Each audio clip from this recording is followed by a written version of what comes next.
Fantastic Mr. Fox by Roald Dahl, Chapter 17, The Great Feast. Back in the tunnel, they paused so that Mr. Fox could brick up the hole in the wall. He was humming to himself as he put the bricks back in place. "I can still taste the glorious cider," he said. "What an impudent fellow Rat is." "He has bad manners," Badger said. "All rats have bad manners. I've never met a polite rat yet." "And he drinks too much," said Mr. Fox, putting the last brick in place. "There we are. Now home to the feast." They grabbed their jars of cider, and off they went. Mr. Fox was in front, the smallest fox came next, and Badger last. Along the tunnel they flew, past the turning that led to Bunce's mighty storehouse, past Boggis's chicken house number 1, and then up the long home stretch toward the place where they knew Mrs. Fox would be waiting. "Keep it up, my darlings," shouted Mr. Fox. "We'll soon be there. Think what's waiting for us at the other end. And just think what we're bringing home with us in these jars. That ought to cheer up poor Mrs. Fox." Mr. Fox sang a little song as he ran. Home again, swiftly I glide, back to my beautiful bride.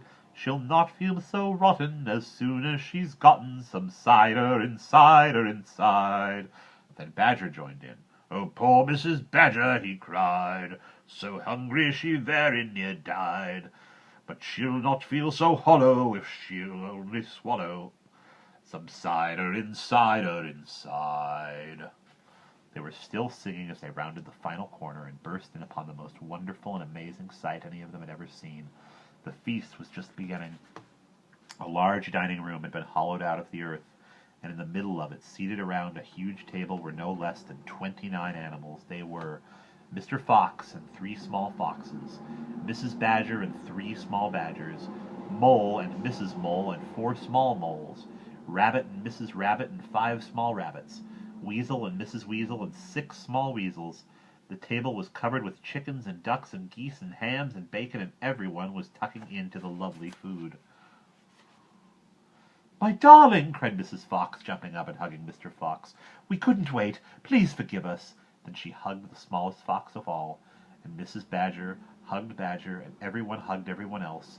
Amid shouts of joy, the great jars of cider were placed upon the table, and Mr. Fox and Badger and the smallest foxes sat down with the others. You must remember no one had eaten a thing for several days. They were ravenous. So for a while there was no conversation at all. There was only the sound of crunching and chewing as the animals attacked the succulent food. At last Badger stood up. He raised his glass of cider and called out, "A toast! I want you all to stand and drink a toast to our dear friend who has saved our lives this day, Mr. Fox." "To Mr. Fox!" they all shouted, standing up and raising their glasses. "To Mr. Fox! Long may he live!" Then Mrs. Fox got shyly to her feet and said, "I don't want to make a speech. I just want to say one thing, and it is this. My husband is a fantastic fox." Everyone clapped and cheered. Then Mr. Fox himself stood up. "This delicious meal," he began. Then he stopped. In the silence that followed, he let fly a tremendous belch. "This delicious meal, my friends," he went on, "is courtesy of Messrs. Boggis, Bunce, and Bean." More cheering and laughter. "And I hope you have enjoyed it as much as I have." He let fly another colossal belch. "Better out than in," said Badger. "Thank you," said Mr. Fox, grinning hugely. "But now, my friends, let us be serious. Let us think of tomorrow and the next day, and the days after that. If we go out, we will be killed, right?" "Right!" they shouted. "We'll be shot before we've gone a yard," said Badger. "Exactly," said Mr. Fox. "And who wants to go out anyway? Let me ask you that. We are all diggers, every one of us. We hate the outside. The outside is full of enemies. We only go out because we have to get food for our families. But now, my friends, we have an entirely new setup. We have a safe tunnel leading to 3 of the finest stores in the world." "We do indeed," said Badger. "I've seen 'em." "And you know what this means," said Mr. Fox. "It means that none of us need ever go out into the open again."